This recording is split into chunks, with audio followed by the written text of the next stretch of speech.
हरे कृष्णा। सो भागवतम के दूसरे स्कंद के अंत में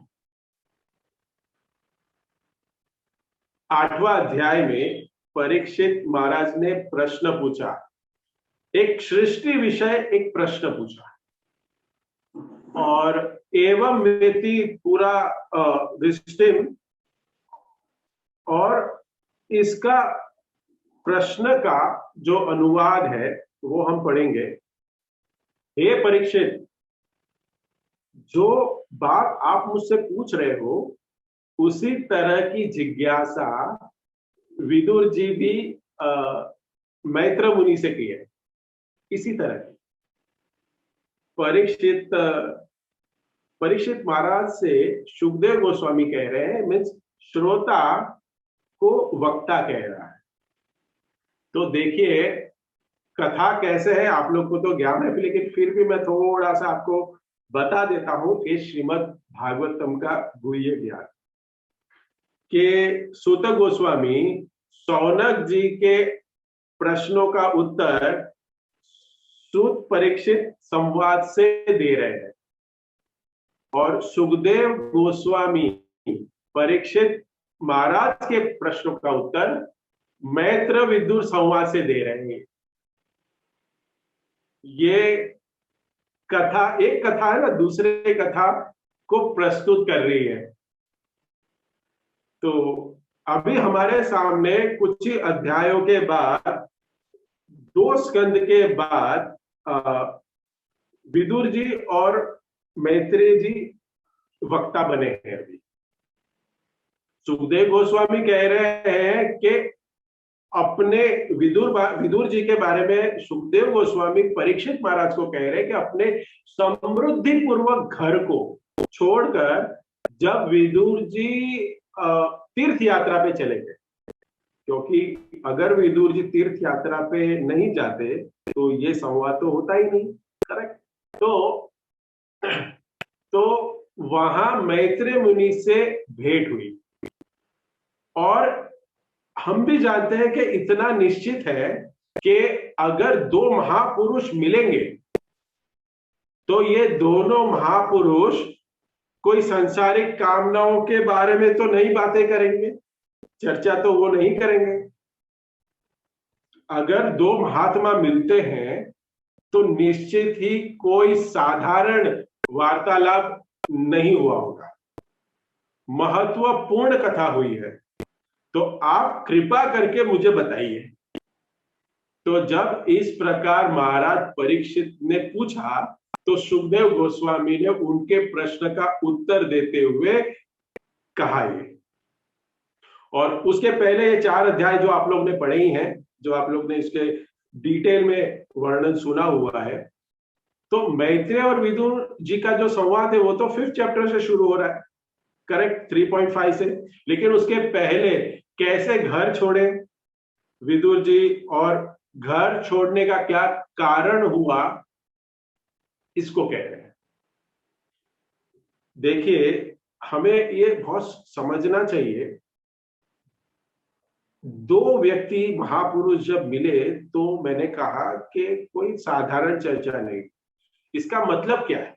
इसका मतलब यह है कि जो 2 भक्त मिलते हैं, 2 वैष्णव मिलते हैं, वो चर्चा क्या करनी चाहिए? कोरोना के बारे में, करेक्ट। थर्ड वेव आ रहा है, फिर 4th वेव, ये ऐसे ही चलता जाएगा। अभी देखिए ये वेव आ रहे हैं हमारे लिए जीवन में, तो क्या ला रहे हैं? हमारे जीवन में तो आनंद ही ला रहे हैं, क्योंकि ये वेव है, इसके लिए सब घर में बैठे हैं और हम ये कथा कर रहे हैं। आप लोग को भी याद होगा कि ये प्रैक्टिस तो हमने कोरोना आने के बाद शुरू की ना, नहीं तो हमें भी क्या बताता। हम भी सुबह सुबह उठ के जो भक्त निपुण है और जो सीरियस है वो उठ रहे हैं और दूसरे आराम से उठ रहे हैं और घर ऑफिस जा रहे हैं और आ रहे, कुछ भी नहीं पता चल रहा था हमें। बट हमारे लिए क्या है? तो ऐसी चर्चा हमें नहीं करनी। चैतन्य महाप्रभु भी कहते हैं ग्राम्य वस्तु, चैतन्य चरितामृत आता है कि ग्राम्य वस्तुओं की चर्चा नहीं करनी चाहिए। ग्राम्य वस्तु में सोशल एक्टिविटीज, उसके बारे में हमें चर्चा नहीं करनी चाहिए। तो फिर घर में अगर हम रह रहे हैं, गृहस्थ हैं, तो हम सिर्फ भगवान कृष्ण की चर्चा करें। कभी ग्रोसरी लानी है, कभी ये लाना है, कभी वो लाना है, ये खराब हो गया है, वो खराब हो गया है, तो प्रभु जी ये कैसे करें? ये तो चर्चा करनी पड़ेगी। आप ये चर्चा करते हो ना, वो भी सेवा में जाता है, वो भी सेवा है। ये मेरा प्रश्न है। एंड में ये प्रश्न मैं पूछूंगा, ये यहां उल्टा हो जाएगा आज कि मैं पूछूंगा और आप लोग प्रश्न का उत्तर देंगे। थोड़ा मैं ऐसे बीच बीच में ऐसे करता हूं। सो प्रश्न है कि जब हम हमारे घर के कार्य के बारे में चर्चा करें, हमें नित्य भागवत सेवा, हमें नित्य भगवान के गुण लीला माधुरी के ऊपर चर्चा करनी है, तो हम घर में कुछ हमारी बातें करते हैं, तो वो क्या भक्ति में नहीं कंसीडर करता? ये प्रश्न है। तो इसका उत्तर आप लोग, कुछ भक्त लोग मुझे बताएंगे और फिर हम उसके ऊपर चर्चा करेंगे एंड में। तो विदुर जी दुर्योधन के द्वारा अपमानित होके घर से निकल गए। दुर्योधन ने उनकी बात को स्वीकार नहीं किया और देखा कि उसी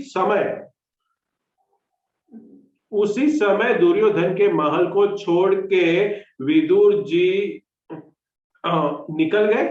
और यही हम पीछे भी देखते हैं कथा में, महाभारत की कथा में भी हमें ज्ञात होगा कि जब भगवान कृष्ण भी शांति का प्रस्ताव लाए थे, तो दुर्योधन ने उसको ठुकरा दिया। तो भगवान कृष्ण उस महल में नहीं रहे, विदुर जी के घर पे गए।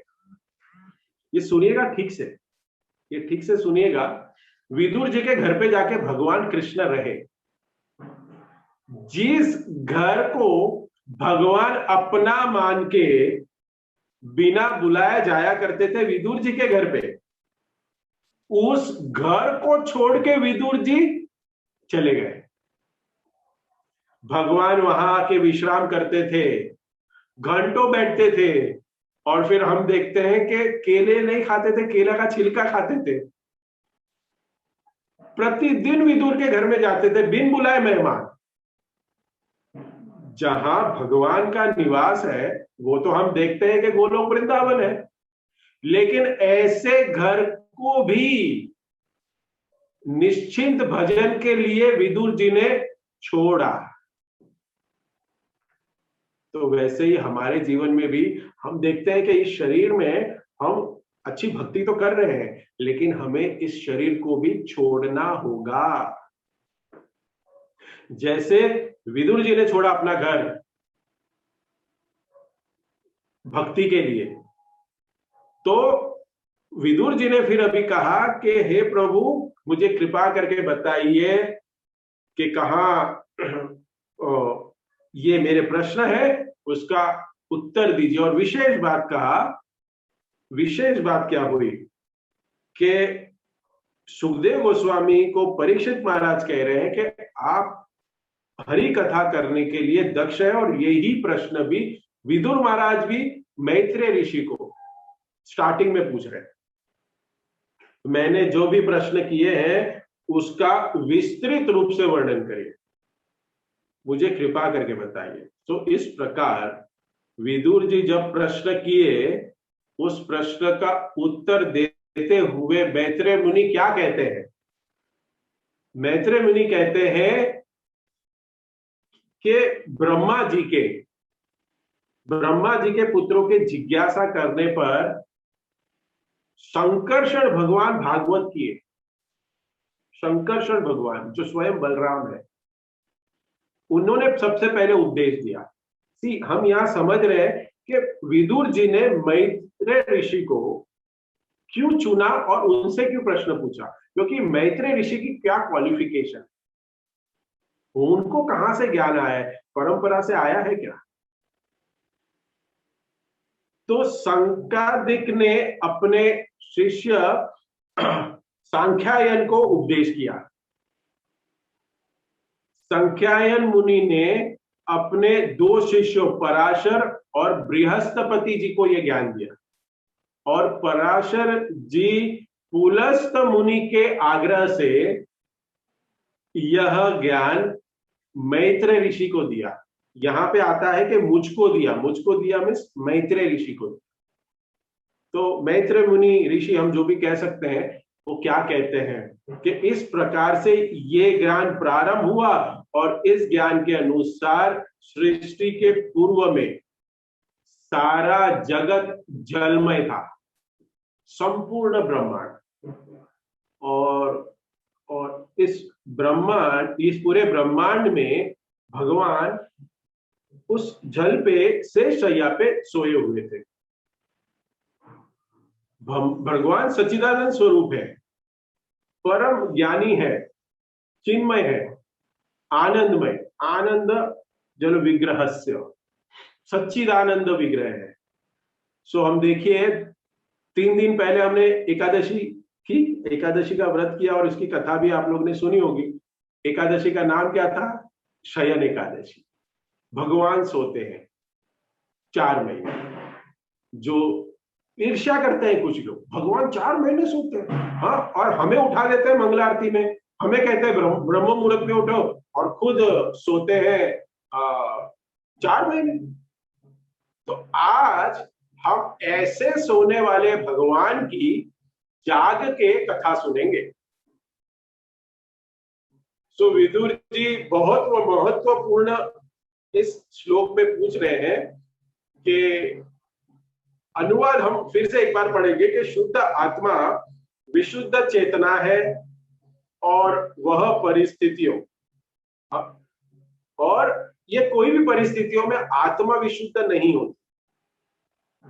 तो देशतः कालतः योसा, तो ये काल स्थिति स्वप्नों में अन्य कारणों से ये कभी भी चेतना से बाहर नहीं होती है, कभी भी। तो फिर यह अविद्या में लिप्त क्यों होता है? अविद्या मीन्स इग्नोरेंस। ये जो है वो चीज नहीं है, लेकिन हम समझते हैं कि यही सब कुछ है। दैट इज कॉल्ड अविद्या। देखो, हमारी जो आत्मा है वो तो पवित्र है ना, क्योंकि we are the part and parcel of the परमात्मा। हम सोल है और हम कहां से निकले? भगवान के अंश है हम लोग, हम सभी जानते हैं। बार बार प्रवचन में हम सुनते हैं कि जीवेर स्वरूप हो कृष्ण नित्य दास, और हम भगवान के पार्ट एंड पार्सल है। तो यह शुद्ध है। तो ये जो चेतना वो कभी भी परिस्थिति, काल, स्थिति, स्वप्न और अन्य कारणों से कभी भी चेतना से बाहर नहीं होती, मीन्स शरीर के बाहर नहीं जाती। आत्मा और चेतना सदैव इकट्ठे होते हैं, अलग तो नहीं होते। जहां चेतना है वहीं आत्मा है। अभी मुझे एक प्रश्न और मैं लिखता हूं कि चेतना और आत्मा में क्या फर्क? अगर समझे हम किसी के जीव के अंदर आत्मा है, और हमें कैसे पता चलेगा कि उसके अंदर चेतना है? कैसे? क्योंकि उसके अंदर मूवमेंट होगी, वो कुछ करेगा कार्य, भले सपने में भी हो। लेकिन अगले हम सपने में हम सोते हैं, तो कभी यहां सोते हैं तो मिलते वहां पे। ऐसे लोग भी हैं जो सपने में करवट बदलते हैं, तो उसमें चेतना है, इसके लिए स्वप्न में करवट बदल रहे हैं। सो किसी भी स्थिति में चेतना जो है ना, वो आत्मा से अलग नहीं होती, वो कभी भी बाहर नहीं होती। तो वो अविद्या में क्यों फंसता है? देखिए विदुर जी कितना इंटेलिजेंट क्वेश्चन कर रहे हैं कि फिर क्यों अविद्या में फंस रहा है? क्योंकि हम तो ये संसार में जो फंसे हुए हैं, तो जन्म मृत्यु जरा व्याधि में हम जो फंसे हुए हैं और इसी में कार्य करने में लगे हुए हैं, तो ये प्रश्न हमारे लिए पूछा गया है। श्री प्रभुपाद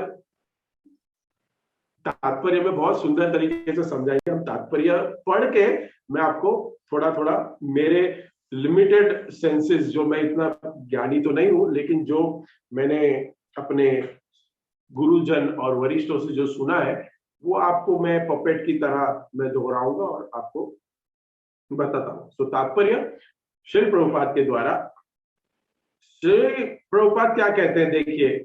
आई होप आप सब लोग अपना अपना भागवतम खोल के बैठे हैं। Think so.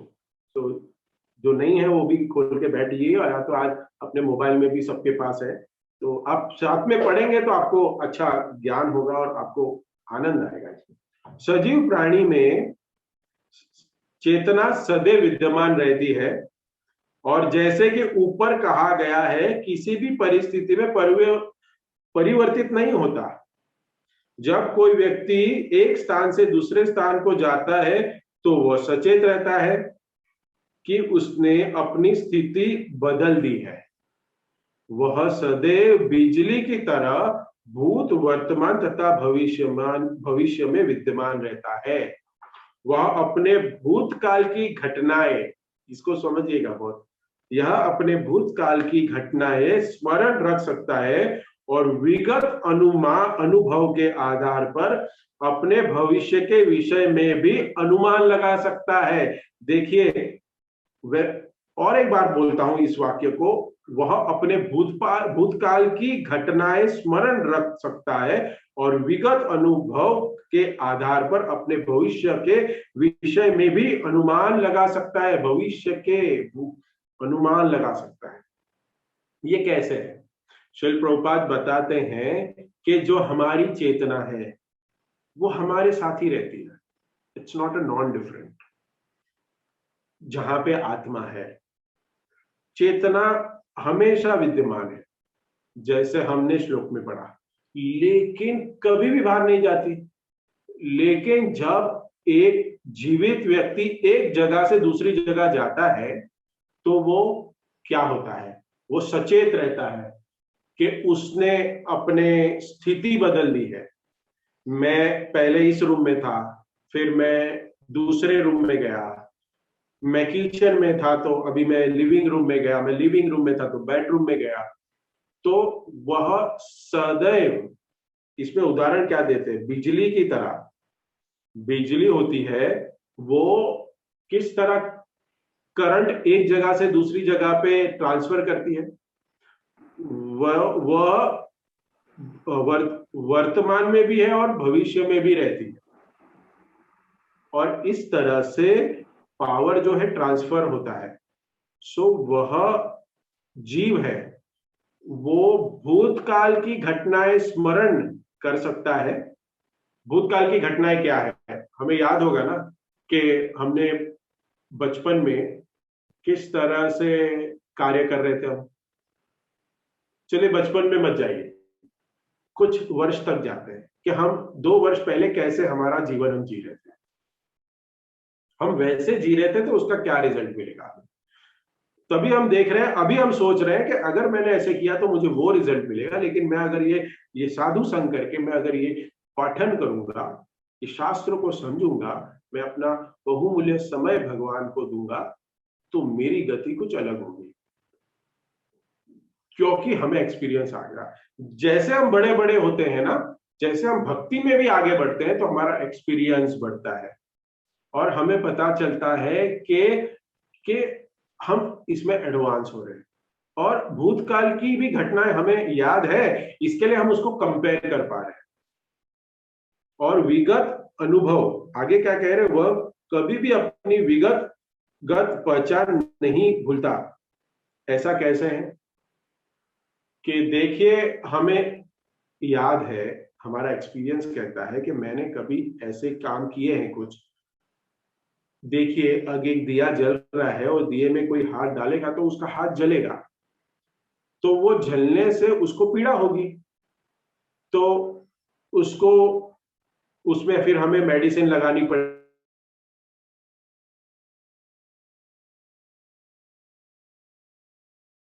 उसको, ये हमें वो होगा, ये हमें याद है कि अगर मैंने दिए में हाथ डाला या हमने लाइट में या अग्नि में हाथ डाला तो वो हमें जला देगा। वैसे ही और एक उदाहरण दे सकता हूं कि चोर चोरी कर रहा है, उसका रिजल्ट उसको मालूम है क्या आएगा? कि वो जेल में चला जाएगा, पुलिस उसको पकड़ लेगी गलत काम करेगा। तो फिर विगत अनुभव के आधार पर हम अपने भविष्य के विषय में भी अनुमान लगा सकते हैं। अगर मैं ऐसा करूंगा तो डेफिनेटली उसका रिजल्ट यही आने वाला है।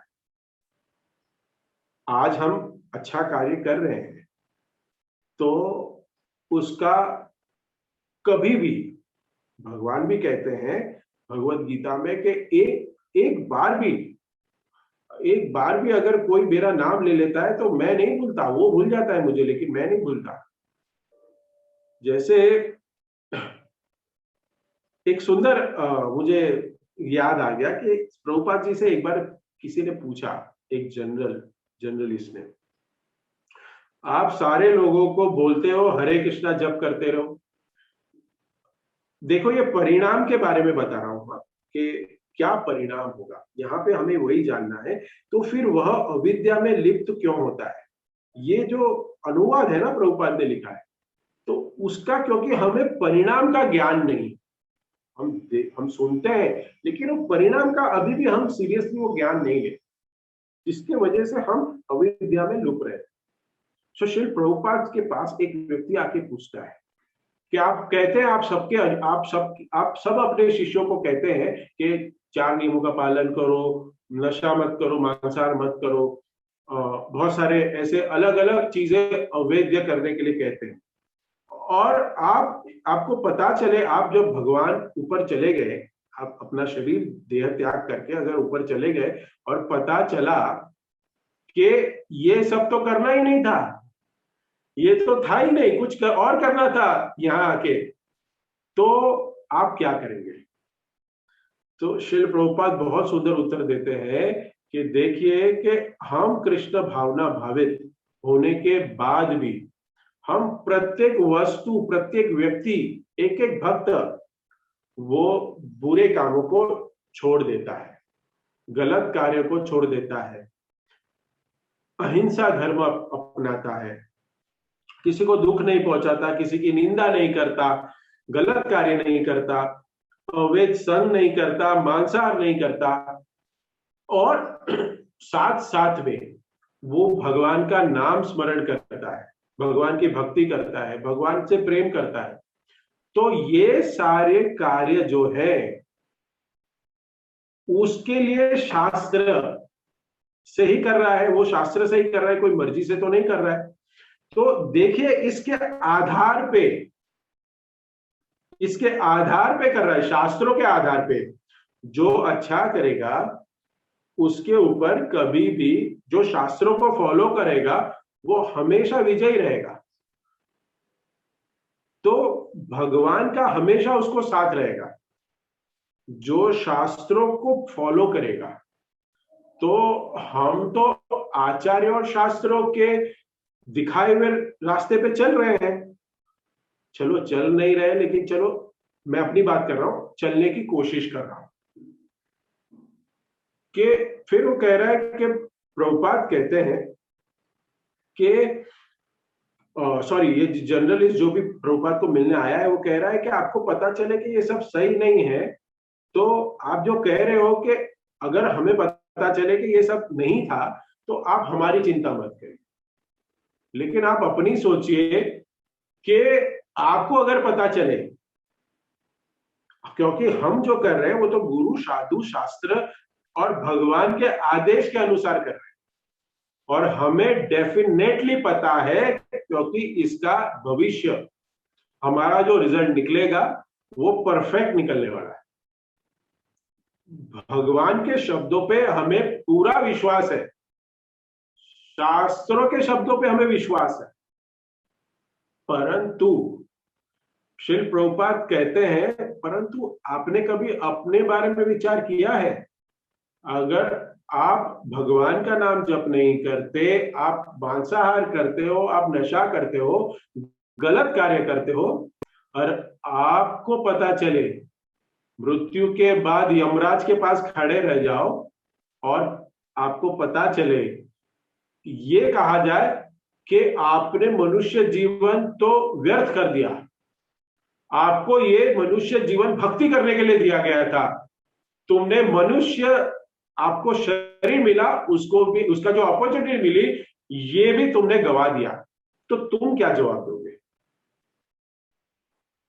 तो जो हम कार्य कर रहे हैं उस कार्य के अनुभव के अनुसार बहुपात क्या कहते हैं कि विगत अनुभव के आधार पर अपने भविष्य के विषय में भी अनुमान लगा सकते हैं। देखिए तात्पर्य के ये सिर्फ 6वीं या 7वीं लाइन पे ही है अभी तक। कितना सुंदर प्रभुपाद ने लिखा है। देखिए अगर हमारे पास अनुभव आ गया है, हमने देखा है हमारे आचार्यों को, अनुभव है हमारे पास, तो हमें पता चल गया कि अगर हम सही करेंगे, शास्त्रों के अनुसार भगवान की खुशी के लिए कार्य करेंगे, तो डेफिनेटली इसका जो रिजल्ट है वो हमें भगवान की कृपा प्राप्त होगी। श्रील प्रभुपाद क्या कहते हैं, वो कभी भी अपनी व्यक्तिगत पहचान नहीं भूलता। देखिए बहुत बहुत बहुत बहुत सुंदर लाइन है, वह कभी भी अपनी व्यक्तिगत पहचान नहीं भूलता। तो फिर जीव अपने शुद्ध आत्मा के रूप में अपनी असली पहचान को भुलाकर पदार्थ के साथ अपनी पहचान कैसे कर सकता है, जब तक वह अपने से परे किसी वस्तु द्वारा प्रभावित न हो। श्रील प्रभुपाद कह रहे हैं कि हम अपनी व्यक्तिगत पहचान हम नहीं भूलते। हमारी जो आइडेंटिटी है कि मैं इसका बेटा हूं, मैं इसका भाई हूं, इसका पति हूं, ये जीव कभी भी नहीं भूलता है। करेक्ट। और वो अपनी व्यक्तिगत पहचान कभी नहीं भूलता, क्योंकि अगर वो विकट परिस्थिति में क्यों ना हो, कुछ भी होता है, हम अपने आप को तो जानते ही हैं कि मैं ये फलाना ढिकना हूं। मेरी कुछ भी स्थिति हो, कोई डॉक्टर होता है तो उसको पता है कि अपना नाम क्या है, अपना कार्य क्या है, अपनी स्थिति क्या है, अपनी आइडेंटिटी तो वो नहीं भूलता। तो जीव शुद्ध आत्मा के रूप में अपनी असली पहचान को भुलाकर अपनी ऐसी पदार्थ के साथ, अपना जो पदार्थ के साथ वो मिलके अपनी पुरानी आइडेंटिटी कैसे भूल सकता है? अपने से परे किसी वस्तु द्वारा प्रभावित होता है या नहीं होता? होता है, इसके लिए तो हम भूल जाते हैं। जीव अपनी रियल स्थिति को क्यों भूलता है? कैसे भूल जाता है कि मैं आत्मा हूं? हम बार बार भूल जाते हैं और हम शरीर समझ बैठे हैं। इसका कारण श्री प्रभुपाद इसमें क्या लिखते हैं कि जब तक वह अपने से परे किसी वस्तु द्वारा प्रभावित नहीं होता। मतलब कोई भी ऐसी वस्तु है जो हमसे शक्तिशाली है और वो हमें प्रभावित करती है, जिसके वजह से हम अपनी रियल पहचान भूल जाते हैं। श्री प्रभुपाद कहते हैं कि निष्कर्ष यह है कि जीव अविद्या शक्ति द्वारा प्रभावित होता है। तो कौन सी शक्ति? अविद्या शक्ति, इग्नोरेंस। ये अविद्या, ये अज्ञानता, जिसके कारण हम प्रभावित होते हैं।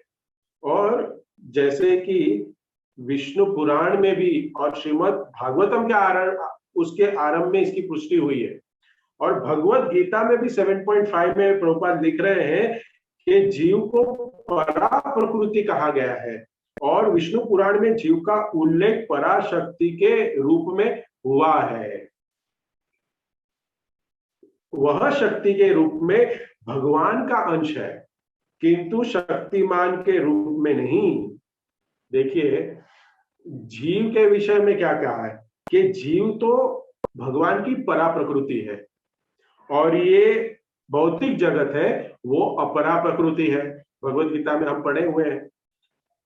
तो शक्ति के रूप में भगवान का अंश है, शक्ति के रूप में भगवान का अंश है। ये जो अंश है वो भगवान की शक्ति है, लेकिन अपने आप को ये अगर शक्ति कहे कि मैं शक्तिमान हूं तो क्या होगा? तो ये भगवान का अंश नहीं है। शक्तिमान अनेक शक्तियां प्रदर्शित कर सकता है, लेकिन शक्ति किसी भी अवस्था में शक्तिमान के उसके समान नहीं बन सकते। हम शक्ति है भगवान की, आप समझ रहे? चलो उदाहरण देता हूं। सूर्य, सूर्य से प्रकाश निकलता है, करेक्ट? अगर प्रकाश कहे कि मैं ही सूर्य हूं तो चलेगा क्या? नहीं चलेगा। सूर्य से प्रकाश आता है लेकिन प्रकाश ही सूर्य नहीं है। लेकिन सूर्य के कुछ गुण प्रकाश में है। क्या है गुण? जैसे लाइट देना, जैसे उष्णता देना, गर्मी देना, गुण है। लेकिन वो सूर्य तो नहीं है ना, वो शक्तिमान नहीं है, वो शक्ति है। सूर्य की शक्ति क्या है? प्रकाश। लेकिन प्रकाश शक्तिमान नहीं है, शक्तिमान जो है वो सूर्य है। वैसे ही तो शक्तिमान कौन है? भगवान श्री कृष्ण, और हम उनकी शक्ति है। परंतु शक्ति किसी भी अवस्था में शक्तिमान की समता नहीं कर सकते। हम कभी भी भगवान के बराबर नहीं हो सकते। भगवान के हम अंश है। भगवान शक्तिमान है तो हम भगवान की शक्ति है। तो एक शक्ति द्वारा दूसरी शक्ति प्रभावित होती है, ये हमें समझना चाहिए। क्योंकि भगवान ने तो अपनी शक्तियां फैलाई है पूरे संसार में, करेक्ट? तो हम भी शक्ति हैं, तो एक शक्ति दूसरी शक्ति को प्रभावित करती है। तो शक्तिमान के लिए सारी शक्तियां वश में होती है। भगवान के लिए सारी शक्तियां वश में है, लेकिन हमारे वश में नहीं है। भगवान की ही शक्ति है यह अविद्या शक्ति। ये जो कहते हैं ना, तो फिर यह अविद्या में लिप्त क्यों होता है? भगवान कहते हैं अविद्या भी मेरी शक्ति है। एक शक्ति है पराशक्ति, एक शक्ति है अपराशक्ति है, जीव और भौतिक जगत, और एक अविद्या। तो ये जो शक्तियां हैं ये एक दूसरे के द्वारा पराभूत हो सकती है, ये हमें समझना पड़ेगा। एक दूसरे के द्वारा प्रभावित हो सकती है, मीन्स पराभित हो सकती है, इसका मतलब कंट्रोल हो सकती है। माया के द्वारा जीव कंट्रोल कर में आता है ना। फिर भी इतना हमें समझना चाहिए कि शक्तिमान के लिए सारी शक्तियां कंट्रोल में है। भगवान कभी भी कोई वस्तु से कंट्रोल नहीं है। भगवान की जो शक्तियां है, बहिरंगा शक्ति,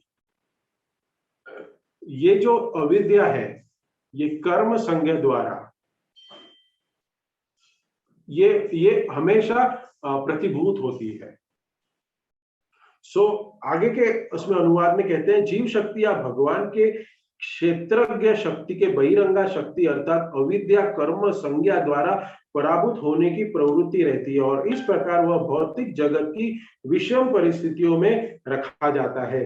जीव अपनी असली पहचान को तब तक भुला नहीं सकता जब तक वह अविद्या शक्ति द्वारा प्रभावित ना हो। तो हमें क्या करना है? अविद्या शक्ति द्वारा प्रभावित नहीं होना है।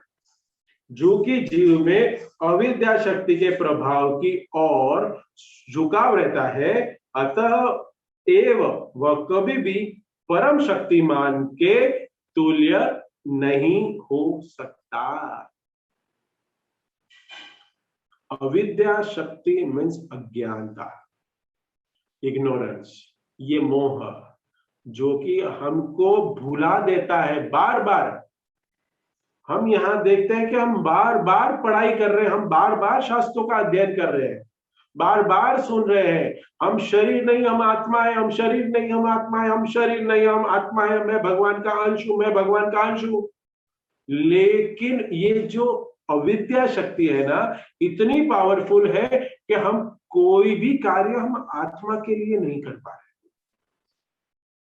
सुबह से लेके रात तक, जन्म से लेके ले मृत्यु तक, जो जीव जानता है हम आत्मा है, फिर भी कार्य तो शरीर के लिए कर रहे हैं ना। कर रहे हैं क्या नहीं? खाना पीना सोना उठना, अगर आत्मा है तो इन वस्तुओं की हमें क्या आवश्यकता है? जिसके लिए हम पूरा जीवन अपना व्यतीत कर देते हैं। अगर हम आत्मा है तो हमारे भौतिक जगत के साथ हमारा इसके जो जगत में रही हुई वस्तुओं के साथ क्या संबंध है।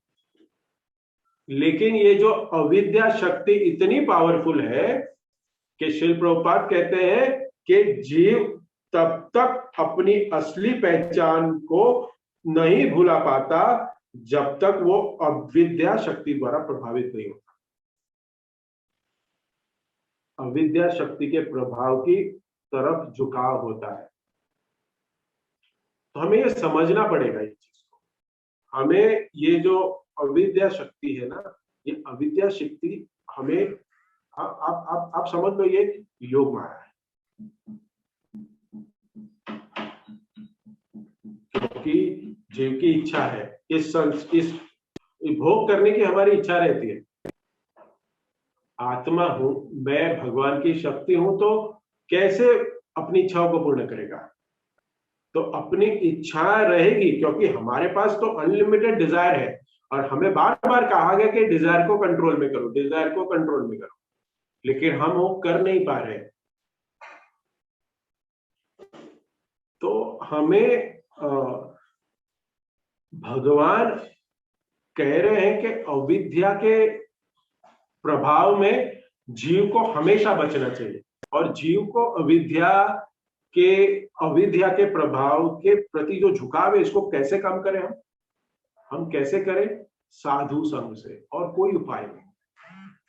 साधु संग करें, और साधु संग के साथ हम ये शास्त्रों का हम अध्ययन करते हैं, क्योंकि बार बार करने से, प्रैक्टिस करने से, देखिए 8.5 में भी भगवान क्या कहते हैं, अंत काले च मामेव स्मरण मुक्ता कलेव। मैं एक सुंदर उदाहरण देके यहाँ पे समाप्त करूंगा। बहुत समझने की कोशिश करनी चाहिए हमें कि देखिए बहुत डिफिकल्ट है भगवान को अंत समय में स्मरण करना, और अंत समय में स्मरण करना, क्योंकि भागवत में कहता है कि 40,000 बिच्छुओं का जो हमें डंक लगता है और जो पीड़ा होती है वो हमारी मृत्यु के समय वो पीड़ा।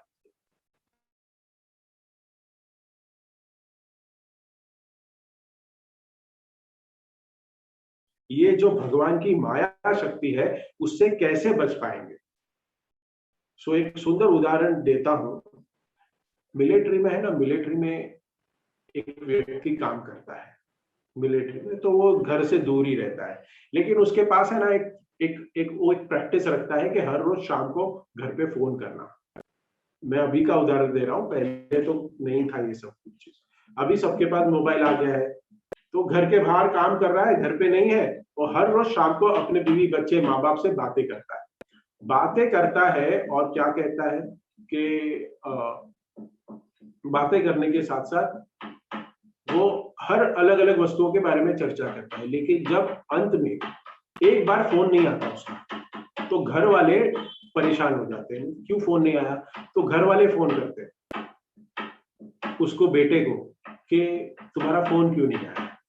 वैसे ही अगर हम कंटिन्यू प्रैक्टिस करते रहेंगे, वहां पे उस व्यक्ति को फोन करने की प्रैक्टिस है, मैं उदाहरण दे रहा हूं। वैसे ही अगर हम इस शास्त्रों का अध्ययन, साधु संग, ये प्रवचन और ये सब, हम हरि नाम का जप और भक्तों की सेवा ये निरंतर करते रहेंगे ना, तो अगर हम अंत समय में भूल गए, समझ भगवान की कृपा नहीं हुई और भूल गए, ऐसा ना हो, भगवान तो याद ही रखेंगे। तो भगवान कैसे याद रखेंगे? जैसे उस परिवार वालों ने एक दिन फोन नहीं आया तो कैसे फोन किया, अरे उसका फोन नहीं आया चलो फोन करेंगे, वैसे ही भगवान भी हमें फोन करेंगे। भगवान अंत समय में हमें याद दिलाएंगे। और फिर ये जो अविद्या शक्ति है ना, ये जो माया शक्ति है जिसमें हम संसार के चीजों में फंसे हुए, उससे हमें पार कराएंगे, हमें बाहर लेके आएंगे। भगवान फोन करेंगे, भगवान याद रखेंगे कि नहीं, इसने पूरी जिंदगी भर शास्त्रों का अध्ययन किया, मेरे लिए सारे भक्तिमय कार्य किए। मैंने जो जो कहा भगवत गीता में, श्रीमद् भागवतम में, अलग अलग आचार्यों ने जो हमें ज्ञान दिया वो लेने की इसने कोशिश की, कोशिश कह रहा हूं मैं, कोशिश की, और फिर अभी ये अंत समय में इसको मुझे अपने धाम में लेके आना है।